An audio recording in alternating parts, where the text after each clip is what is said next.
Everyone, my name is Ucha. This is Startup Adventures, and today we're going to live from the office of DreamApply.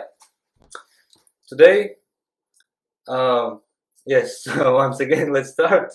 My name is Ucha, and today we're in the beautiful office of DreamApply in the headquarters in Tallinn.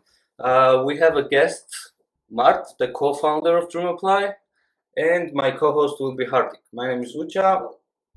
Once again, I'm the founder of Startup Adventures, and we're here to tell you about the story of DreamApply. Before we start, let's talk a little bit ourselves. We want to create a blog media platform where we'll put different types of content about startup life, and we will interview many different people in this area to show you about different aspects of this field. But today, let's start with interview with Mart, the co-founder of DreamApply. Let's start with introduction. Who are you? What you do? What are your hobbies? And tell us a little bit about yourself. It's really a pleasure to be invited to your show. So my name is Mart. Happy to see all of you here. And it's actually very hard to answer this question in a simple manner. So why we started DreamApply? We have had a long passion with the founders to develop learning opportunities and enable access to better learning for everybody. And we started actually in Estonia together with organizing large youth conferences. It was starting in 2003, I guess, so it's a long time ago.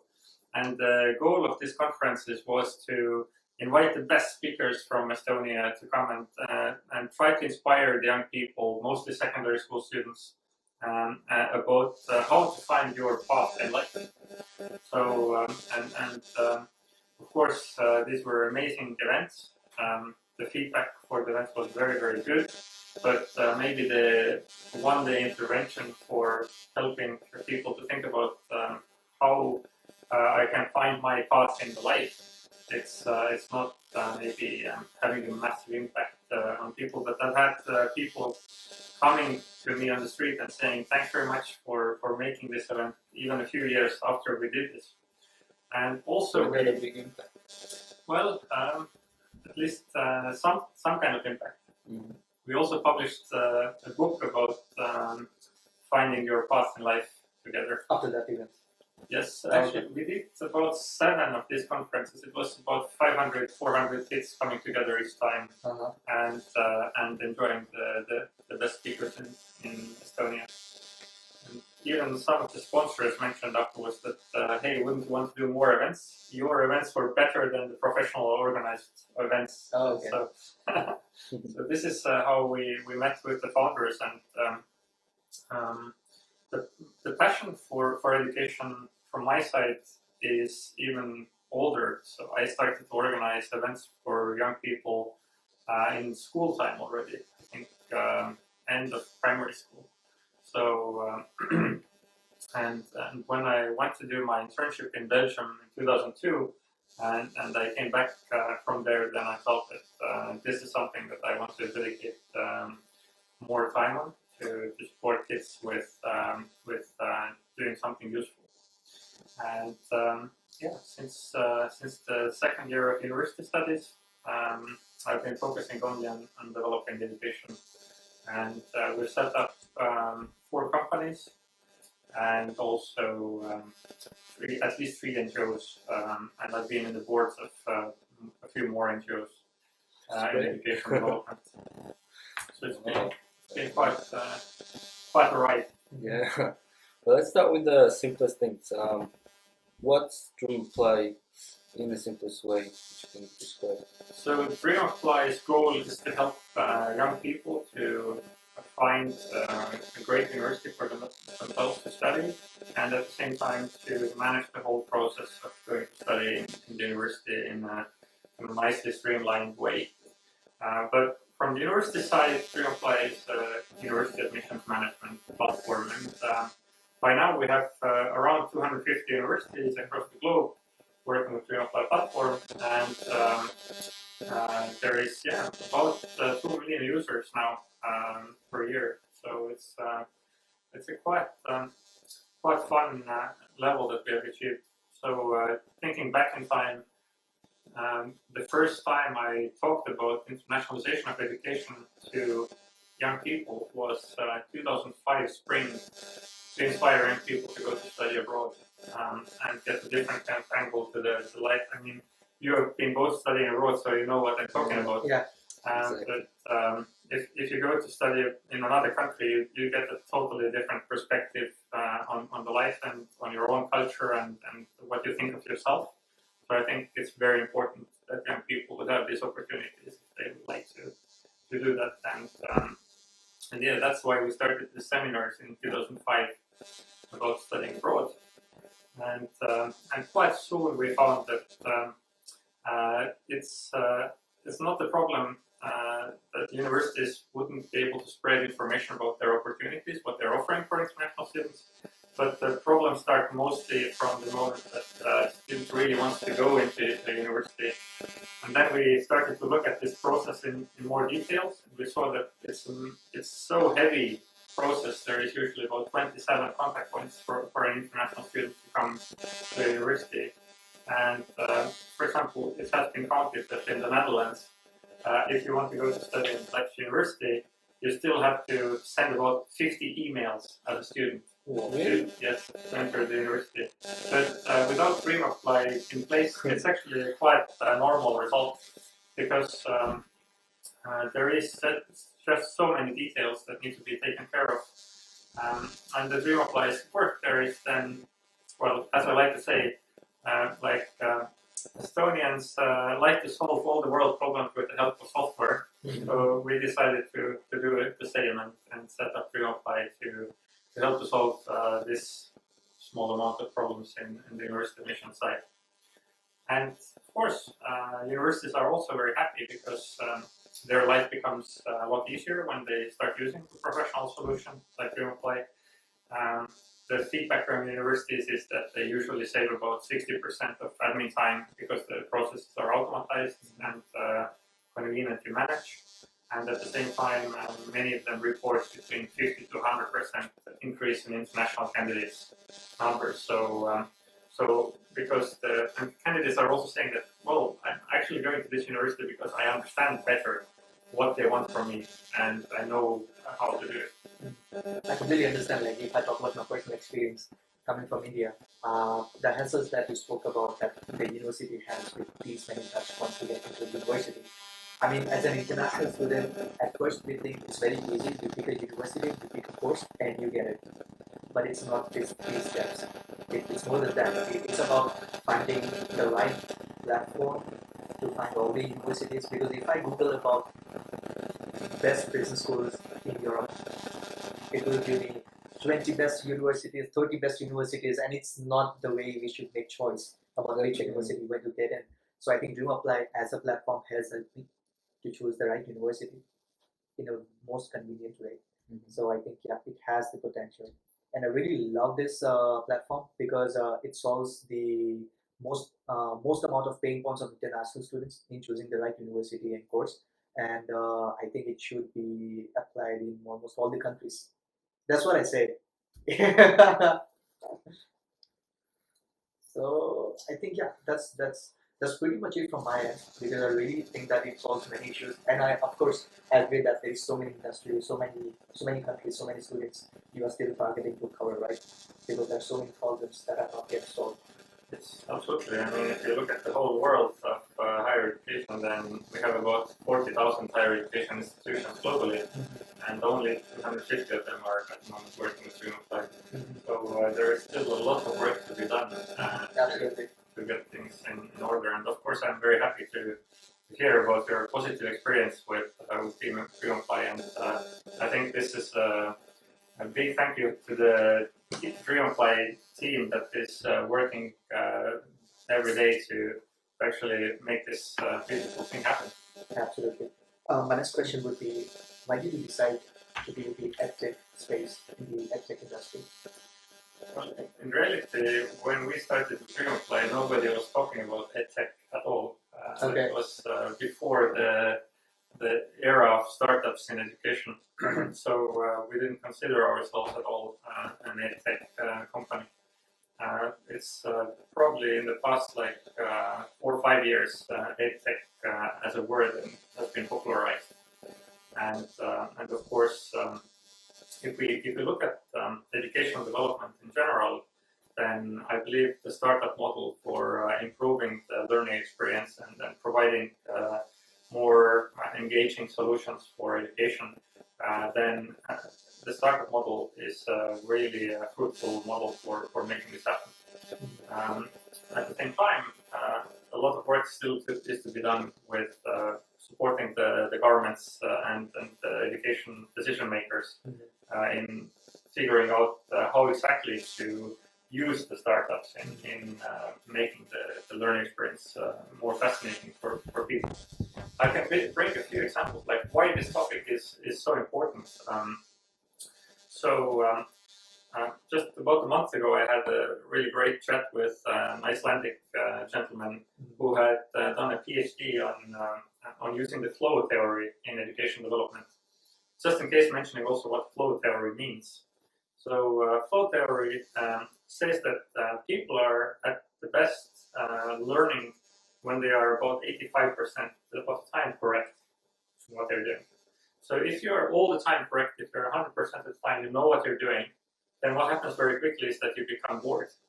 And then your motivation drops off very easily. Okay. And if you are more than 20% of the time wrong, then what happens is that you're also losing motivation because you're kind of starting to feel that, hey, this is not really for me. Yeah, it's not my thing. I cannot do this. Precisely. Yeah. And I mean, we all have felt these feelings when we've been doing something. And so they built a mathematics learning game for the first and second grade students. And what they achieved with that was about up to 12 times faster learning of basic mathematics skills for the kids at this age group. So this is one example of why it is worth to investigate new technologies and also theories.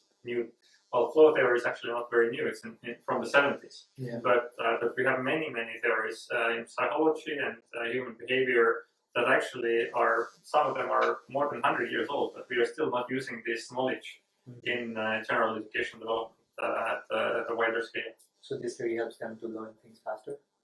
This solve problems faster, understand faster? Well, the flow theory keeps you in the learning corridor. Okay. So basically that's the idea that... so you don't drop from that interest? Yes. Very go with this flow. Okay. Yeah. Okay. I mean, everybody probably here has also felt the feeling of flow. Like if you feel that I'm in flow and I'm really kind of going through the things that I'm going through at the moment, and it's a really great feeling actually. But we humans are very interestingly kind of designed by Mother Nature. Mm-hmm. So actually, I would like to say that humans are learning machines. Mm-hmm. So in our brain, there is even a system for rewarding us if we are learning something new. So, but this is coming with challenge. So we need to be challenged a little bit as well. Otherwise, we don't get this dopamine injection. Mm-hmm. So really, we are actually all dopamine junkies here. Yeah. So, and when we get this dopamine injection, that's really a great feeling. We all have felt this as well. Yes, I know. Yeah. I know how.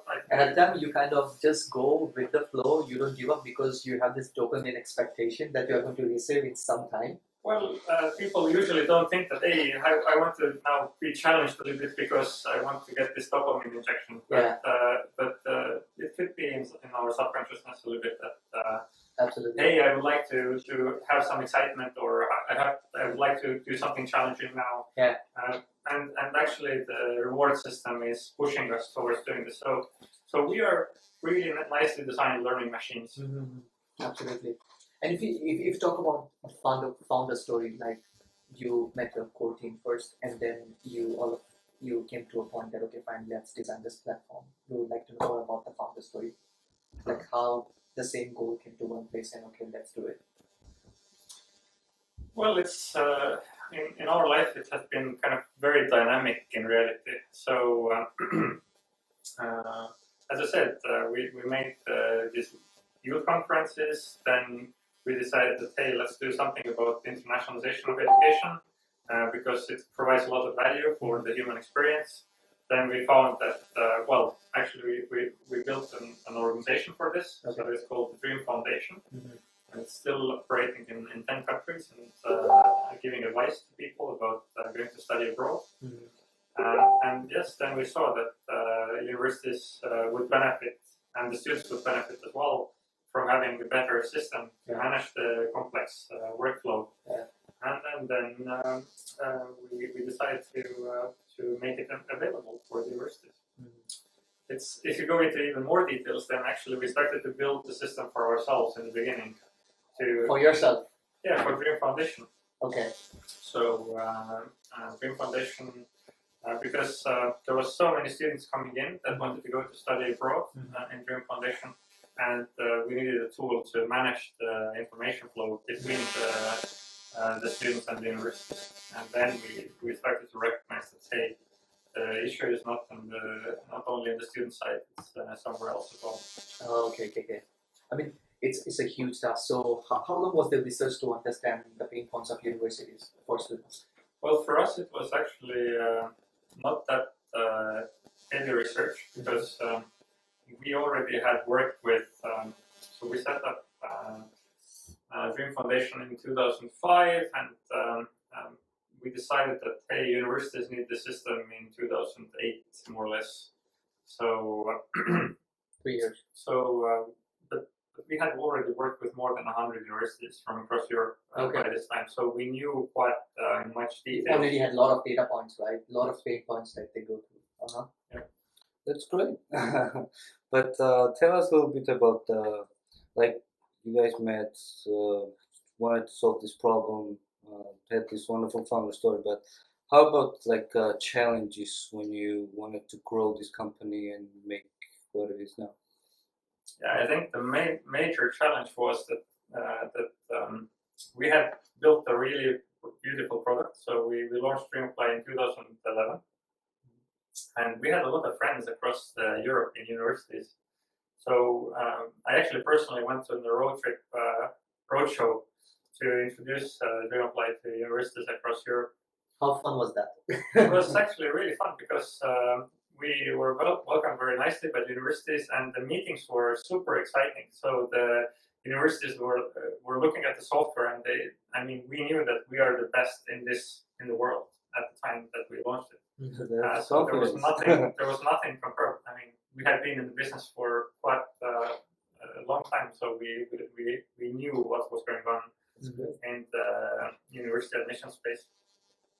And the feedback from the universities was like, yes, I want this now. Like they straight away understood like how much benefit DreamApply will bring them if they implement it in their university. And the funny thing was that then I made this first trip. Everybody was super excited at the meetings. The feedback was very, very positive. And then came back to Estonia. A few days passed, and doing a few follow-up emails to the universities. And then maybe making a few phone calls to kind of follow up as well. No responses. And that's usually how it goes. So it was a really strange situation because we had kind of built a Ferrari. Like it was so beautiful. We had put a lot of effort in it. It was everybody wanted to have the Ferrari from us and was excited about it. And we wanted to give it to them for a very reasonable cost level, and nobody took it. It was like, what's going on? Because of the cost level? No, actually, I think the main reason, and this is also funny, and this is a feedback for people that are meeting with startups in general. Like, if you meet a startup, please be honest with them with the feedback. Mm-hmm. It doesn't help anybody if you're just sitting like silent, like a duck there. So just try to give them honest feedback about what is kind of really bothering you, or because then the startup founders can try to find a way to overcome this. Yeah. And we really never got the feedback from the first rounds of investigation. It was just interest that we need your product, but the feedback wasn't there. The feedback at the meeting was like, we're super excited about your product. Okay. But The they excitement, never, okay. but they never kind of followed up and never took it on board. Mm-hmm. So, regarding the Dutch universities, for example, I made a presentation about innovation of education to them like 2 years ago or something like that. And then I have 16 universities CFOs in the room, and I asked them in the end, like, why didn't you get DreamApply if you knew that this would help you so much in your work? And they were like, Mark, do you know that we can't really buy anything that is less than 5 years in the market? Whoa. And, yeah, like this is like one consideration that they're doing, and nobody told us before. Like, I wouldn't have wasted any minutes on Do you think that mindset exists even today? I'm sure it does. I mean, if you look at in general, like what to consider when you're as a student, for example, thinking of making a startup in education. And first of all, it's a very bad idea. I mean, if you want to do a business, don't do education business. I mean, honestly, because the whole ecosystem is going to work against you, and nobody's going to say thank you for your effort, unless maybe some students that are super excited about your product, whose life is becoming better. But don't be surprised that it's going to be a very, very hard challenge. I mean, bringing DreamApply to the market was definitely the most challenging thing in my life. I think it generally applies to the startup life. It is super risky, and nobody wants to. The discussion between the startup founders and education is that it's very hard to do a startup. It's about 10 times harder to do a startup than a normal company, because you don't know what you're doing. You don't know what's going to be your business model. You don't know who is really going to be your customer. So this is what you're starting from. And people don't know about you. You are new to the industry. And nobody will trust you because you're a noob and you're a startup and you'll go bankrupt. Tomorrow, anyways. so Tomorrow. This is kind of the perception that a lot of people have about you. So you need to be ready to be heavily challenged all the time. And but then some people get lucky enough and then actually make it and have a dent in the world and make it the life a little bit better for a lot of people. And also, it's about persistence, how you believe your idea and how many failures you can take. True, and I think one very important thing to mention here is that if you have a great idea, then very likely everybody will tell you that you have a bad idea. Oh. So you need to really have confidence and believe in what you're doing. Is it also that if you have a bad idea, everybody will tell you that it's good? Can be.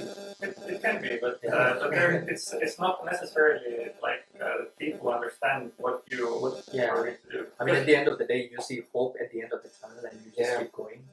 I went to conferences in 2009 introducing the DreamApply concept. Just a few conferences, and the normal feedback, I think 90% of people told me that, hey, universities will never the message that I had was, we will build a software that all universities will love in university admissions. And then easily 90% of people said, hey, you're insane. I mean, you cannot design a software that all universities will like. Yeah, that's kind of true. And now we have DreamApply and the satisfaction rate of the universities. So there is a possibility to give feedback to DreamApply when the universities are using it. And it's like 3-step feedback. Mm-hmm. So you can give a heart, you can say like meh, or you can say that, well, it's not that good. And 95% of the time, the DreamApply is getting hearts from the users. Wow. That's really nice. So. Hello again. I think we had minor technical issues. Okay. And it's going live. Let's wait for a little bit. Perfect. And I think we're still in live now. We had minor technical issues. Thank you everybody for reporting it. Now we're back, hopefully with better noise and better visuals. And yeah, let's continue our interesting discussion. Not counting the second. Oh yeah, it's like. Okay. So I think our question on very left was how is everyday life in let's DreamApply? just talk about the we already discussed about your founder story, about your conferences, your and everything. Let's continue with the everyday life in DreamApply. How is it, and what are the main challenges here? So I think everyday life in DreamApply is pretty good. People come to work every day, do their best to render the best student admission service in the world in this office here. And also we have team members all across Europe. So we have people in Italy, Poland. How international is it? Is it like DreamApply team is quite international, I would say. We have at least 12 different nationalities working in DreamApply. So and it can be really fun if you have team events. So you have it's like From different nationalities, right? well, this as well, but are you doing international? you can start it like an anecdote. So there is a Russian, Turkish, Georgian, and American guy coming into the room and having a good time together. So this is how the DreamApply life Nice. looks like. And so What about the corporate culture? How do you guys operate with each other? It's really like super international. I mean, it's difficult for me to comment because I'm inside of this culture. But for me, there is no national kind of, or let's say there is no boundaries between different cultures. But I've been working all my life very globally, so it's I kind of really understand the people that are trying to kind of make some kind of boundaries between different nationalities. So I mean, in all nationalities there is really lovely people, and there is also some that are not so lovely. But it doesn't really matter on the nationality. So something to take away. They're lovely people and they're not so lovely. Sometimes. So what are core objectives and future plans of DreamApply? DreamApply's objective is to continue growth globally. We have now the first universities working with DreamApply from Japan, for example, and also some universities from Africa. Wow. So it's quite interesting development. And Japan is especially interesting because it is really traditional country. So for them, working with Softwares? Estonian software could be quite interesting. I would really like to hear the discussion that they're having between themselves when they're considering DreamApply to be their admission system. So before DreamApply, how traditional, like if you say it's traditional, what mode of platform they had? I haven't actually even looked precisely myself, but I have heard stories that there's many universities still in the world that are still using paper applications even to take students on board. So, I mean, in DreamApply context, we cannot really imagine even this. And of course, for the international students, it's a lot less hassle if you don't need to worry about FedExing your. Absolutely, I had to send papers all the way from Bombay to Estonia. So it was too much because you have a lot of papers and then you have to copy each paper, Xerox copy it, send it, and of course, if everything goes paperless, it's quite convenient. Yes, this has been the goal in DreamApply to make sure that I mean, another downside with paper is that it's very easy to lose something in post, for example, or also if you miss something as a student. I mean, because there is a lot of different papers that you're sending. Yeah. If you are missing, let's say, one page or one signature on the page, it impacts your admission. yes. You do not get it. Exactly. Yeah. It's a big impact. I faced it myself. I'm quite. So if you have a system like DreamApply where the students can just upload everything and the university can easily kind of see everything in a convenient manner and straight away shoot you off very good feedback saying, hey, you're still lacking something here, or we would like this to be in a different format or whatever.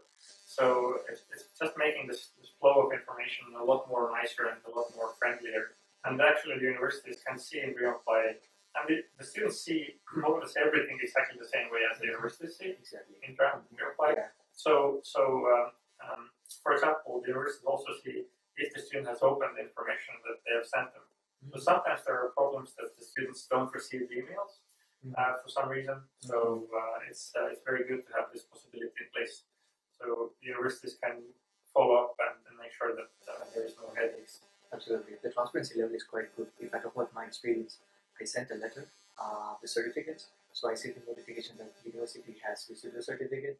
Then your certificates are with the study coordinator. So these little steps of transparency helps you understand that, okay, you have this moment, it's happening, and you should receive it in maybe 2-3 days. The answer should be right there. But if I ask you this question, like if today any university or college would not want to have a platform of DreamApply, what could be the reason? I think in universities very often it's like in every other part of life that if there's already something in place, like let's say the university has made an in-house system for managing their processes, even if the system is let's say not so nice for the admissions officers, and by nice I mean I will give you a story about my experience. A long time ago, I started to notice this, that because I also went to visit the universities before they started to work with DreamApply. And when I went to the office, sometimes you feel, you get this a bit gray feeling when you step in the room, in the admissions office room, and you feel that people are kind of not very happy there working in admissions.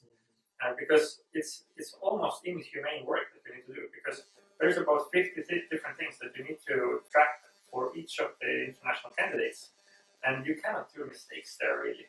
So all the time trying to kind of make sure that you have everything nicely and nitty-gritty in place. Yeah. And still, of course, mistakes happen if you don't have a really great system. So yeah, the feeling was a little bit depressing feeling when you went into the office. And now, 3 months after DreamApply was put in place, going into the office, you get this light feeling. Oh, yeah. You get this a little bit sunshine there in the room, Yeah. and people are coming to hug you, right? And it was so nice. That's one thing that I really love about doing this job myself, because you get so much positive emotions from people that are thankful for making their life easier, and I mean, essentially what DreamApply does, it automatizes the most boring work in the university admissions office. So the most tedious stuff is now off the table, and suddenly the people working there have time to do meaningful things that maybe they even didn't have time to do before. And enjoy their everyday life. Exactly, because I mean, if you're working with an international student, you really want to help them usually. Yeah. Because I mean, people that don't have passion to support others, they don't go to work in universities. So and now suddenly you have the possibility to reach out to the student and say, hey, you know, this paper that you sent in, it doesn't have this right signature here. Let's look at this together. Like, how can we fix this problem? Or I don't know, your passport is being outdated in too soon, so you need to look into this. Of course, this passport issue is automatized also. So the DreamApply has a machine vision applied. So it looks at passports that the students are uploading, and it automatically gives the students feedback that, hey, you need to look at the date in the passport because it's outdated. Right, so you have automated verification system. Well, something for Verif to take. this is Oh wait, we have some questions from our viewers. So, how did you come up with this idea, since you mentioned you started EdTech was not a fashion? I mean, you don't need to have a name for something to still understand that it is necessary and it can help to make the world a bit better place. So as I think I told the story before, but I can repeat it if you like.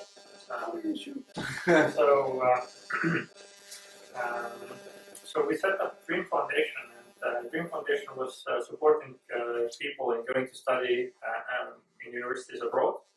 And then we learned about the headaches that are on the path for students to go there, and also from the university side.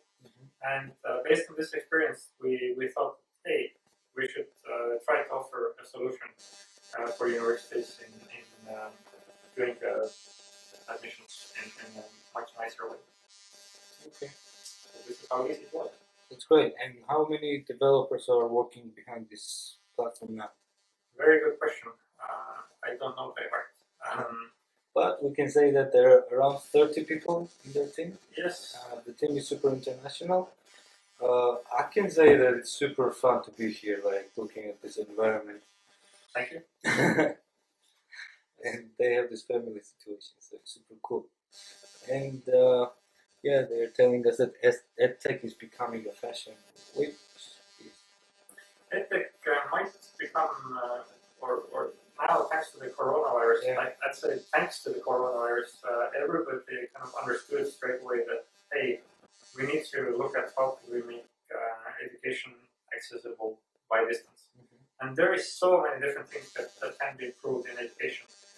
But now the question is, okay, how can we invite the talents? Like, there's so many people that have traveled across half of the world and speaking at conferences globally. And all the time I meet really great people with superb ideas how to make something better in education. And just amazing kind of solutions. So, and now I'm kind of wondering, how could we get these right solutions to the right people? Yeah, this is what I'm spending a lot of my time on, actually, to speak to the decision makers in the education sector in Estonia, in European level, but also outside of Europe, and trying to help them understand that what kind of opportunities already are there and how they could embrace these opportunities to improve the quality of learning experience that kids are having in school, or that even the grown-ups are having. I mean, the grown-ups is a very, very big topic as well. Only inside of European Union, within the next 15 years, we need to upskill or reskill between 40 to 65% of people, based on European Commission statistics. So by minimum, this means that we need to reskill or retrain about 200 million people within the next 15 years. And all of us are going to be probably part of this. Because of the automatization that is coming on board, I mean, DreamApply is a simple example here. Let's say we automatize about 60% of the work. So, and of course, people need to upskill themselves to work with the tool like DreamApply. It's a nice tool, but it still is very large. So, and you need to get yourself accustomed to the new ways of operation there. Still, there has been some technical issues. We're sorry for that, but in the end, we will make the video together. We will cut it and we'll put it together, so you will have a chance to see the whole interview all at once. But for now, we are receiving a lot of questions. One of them would be, how would you advise a student who is dedicated to create an edtech startup? What would be your advice? So what I've noticed is that it's very useful to start talking about your idea to other founders that have already built or started an edtech company. You might worry that somebody will try to steal your idea, but it's not very likely. So I've been speaking about my ideas about innovation of education for years now. Nobody wants to steal them for some reason. I would be so happy if somebody would steal them and try to make them work from their side.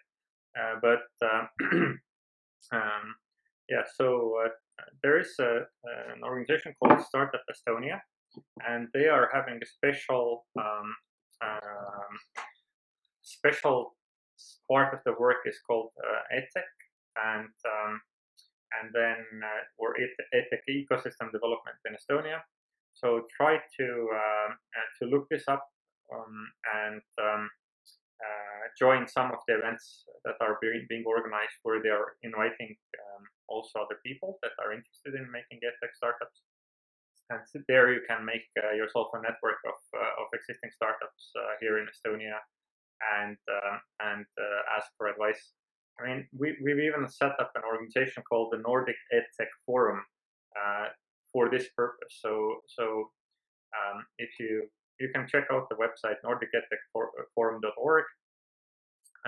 But this is already for startup founders that have set up a company and are already kind of at least preparing to export their services internationally. So you could meet up with other founders in similar level and learn from them and share experience with them. So there is a few more questions. Yeah. Will the local startup community support you as a young entrepreneur? Absolutely. So if you set up a startup already, if you raise funds or if you will get some revenue, you can join an organization that is called Startup Leaders Club. And Startup Leaders Club is check this out as well in Google it. So Startup Leaders Club is the most important association of edtech, general startup tech startup founders in Estonia. And Daniel is asking us, can you post the link to that website? If somebody could Google it. Yes, later we'll provide you with every links. Yeah. After the live stream, we will send you it.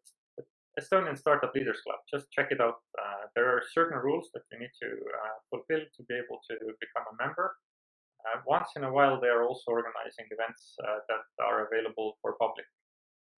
But you can definitely meet a lot of great startup founders from Estonia at Latitude Conference, for example. So if you are really interested, so if you're really interested in making a startup, then definitely try to join one of these large conferences and try to make some friends with existing startup founders. Excellent. And the last question would be like what we ask to all these people who we interview, either blog or podcast. What would be your advice to up-and-coming entrepreneurs who have an idea, not necessarily in edtech, but in any idea, and what would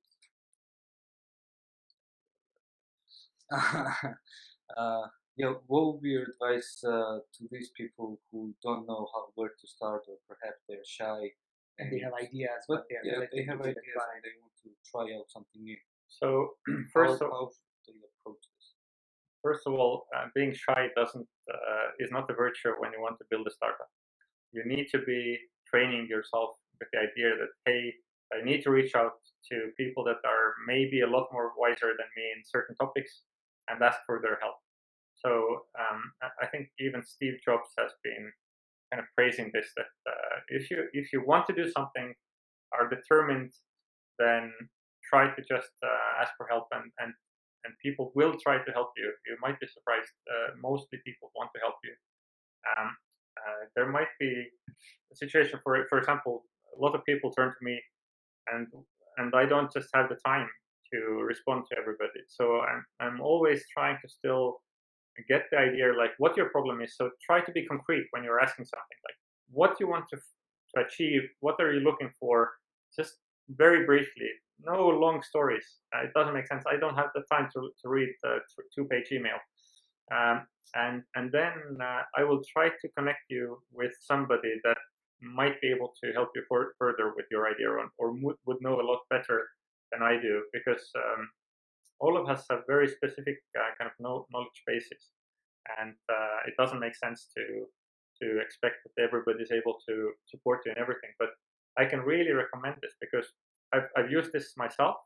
So, for example, I reached out many years ago to one of the board members of Skype, formerly, and asked her for lunch, and she was taking the time to have a lunch with me, and this like 40 minutes discussion that we had, it's helped to get quite a few of my thoughts in place, and relieved a lot of kind of stress, let's say.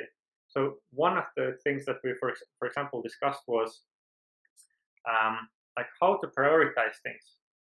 I mean, it sounds like a stupid, simple question, but it's so hard when you have a million things all the time on your table, and especially it happens very easily when you want to build a startup.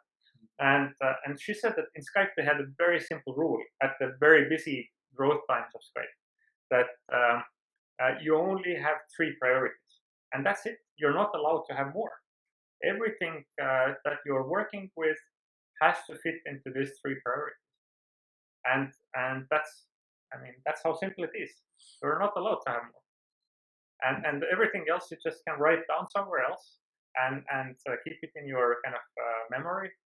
What the method that I'm using nowadays is that I'm taking a Google Doc sheet and I'm kind of writing down everything that I want to do, and then it's very easy to prioritize. So only working with the top 3 most important priorities, and then you can get results. Otherwise, if you're having like a million things all the time on your table, then you're going to be stressed out. You're always feeling that I'm not achieving anything, and this is the truth. Because if you're doing too many things, everything is moving forward very slowly, and you cannot make anything come to reality. Right, absolutely. That's quite helpful advice. Yeah. Yeah. So yeah, thank you very much to sum it All up. the time and patience in answering your questions. Yeah. It was quite insightful. Thank you everybody who watched this live stream. As we said, we will put together these videos, so you will have a chance to watch everything together and follow his brilliant advices. And yeah, follow us on Facebook, Instagram, LinkedIn, everywhere. You will see. Approach us on different events. If you are in the Teleskivy area, say hello in Lift 99. And yeah, see you on the next live stream. Thank you. Bye-bye. Take care. Bye bye.